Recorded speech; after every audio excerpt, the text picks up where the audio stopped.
Magandang gabi, Pilipinas. Live mula rito sa Pag-asa DOST, narito na latest sa lagay ng ating panahon.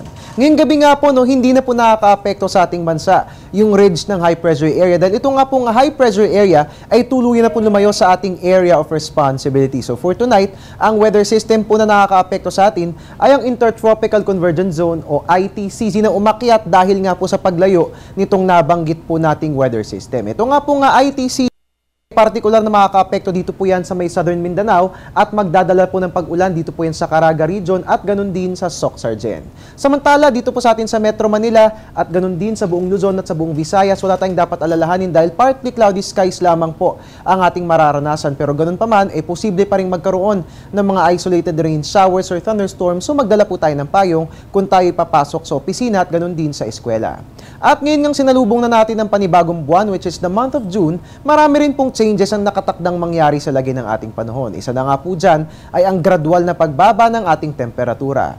Ngayong Hunyo, ang Metro Manila ay makararanas na lamang po ng 24.6 to 33.1 degrees Celsius, habang ang Metro Cebu lalamig na po with 25.4 to 32.1 degrees Celsius. Ang Metro Davao makararanas na rin po ng paglamig with 24.2 to 31.8 degrees Celsius. At pagdating naman po sa rainfall, i-expect nyo na po ang wet days, no? Lalo pat magsisimula na ang pagbuhos ng ulan. At magiging maulan nga po ang Western Luzon kasama ang Metro at ganun din ang Western Visayas. At ngayong buwan, 4 na weather systems din po ang iiral sa bansa.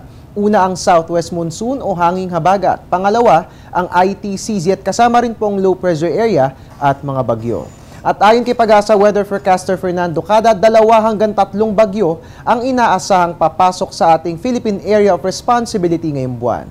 At 3 rin po yung expected track nito. No? Kung magiging malakas po ito at isang tropical storm o typhoon, maaari po itong maglandfall dito po yan sa ating bansa. At kapag naman nasa tropical depression category lamang o LPA at ito'y mahina lamang po, pwede po itong mag-recurve at lumihis ng landas gaya nga po ng ating nakikita sa ating mga television screens. At ang dahilan po ng paglihis ng landas sa mga nabanggit na sama ng panahon ay dahil po sa presensya ng hanging habagat na siya makakaapekto sa pagkilos o paggalaw ng mga bagyo. So yan nga po mga pagbabagong magaganap sa lagay ng ating panahon ngayong buwan ng Hunyo. Para nga naman po magsilbing gabay sa ating mga anak na papasok sa eskwelahan. Siyempre dapat alam po natin yung magiging weather sa mga susunod na araw. So sisilipin po natin yan sa 3-day weather forecast ng Pag-asa. Unahin po natin ang Baguio City. Fair weather po yung ating mararanasan bukas, kaya nga lamang po kung nyo mapapansin, sa araw ng Huwebes at sa Biyernes ay magiging maulan.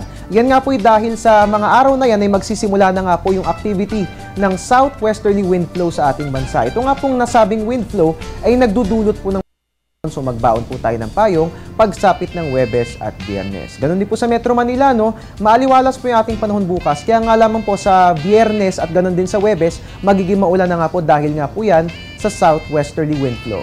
Sa Metro Cebu naman po, fair weather ang ating mararanasan bukas. Magtutuloy-tuloy po magandang panahon hanggang sa araw ng Biyernes. Sa Metro Davao, magiging maulan naman po yung ating weather bukas at sa Huwebes dahil po yan sa presensya ng ITCZ. Pero walang dapat alalahanin dahil pagsapit po ng Biyernes, gaganda ng muling lagay ng ating panahon. At sa Zamboanga, more or less, ganun din po yung aasahang lagay ng weather. Maulan din po bukas at sa Huwebes dahil nga po yan sa ITCZ. Pero pagsapit ng Friday, wala pong dapat alalahanin dahil gaganda ng muli ang lagay ng ating panahon. At yan nga po ang 3-day weather forecast na inilabas ng Pag-asa. Samantala para bukas, si Haring Araw sisikat po sa ganap na 5:25 ng umaga at lulubog naman 6:23 ng gabi.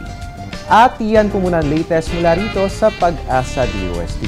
Mula rito sa Panahon TV kung piling panahon ang pagbibigay impormasyon, inyo pong kaagapay ang inyong weatherman. Harry Bayona, nagpapaalalang tiwala lang. May tamang panahon ang bawat pagkakataon. Diyos Marina Banggi sa Indogabos.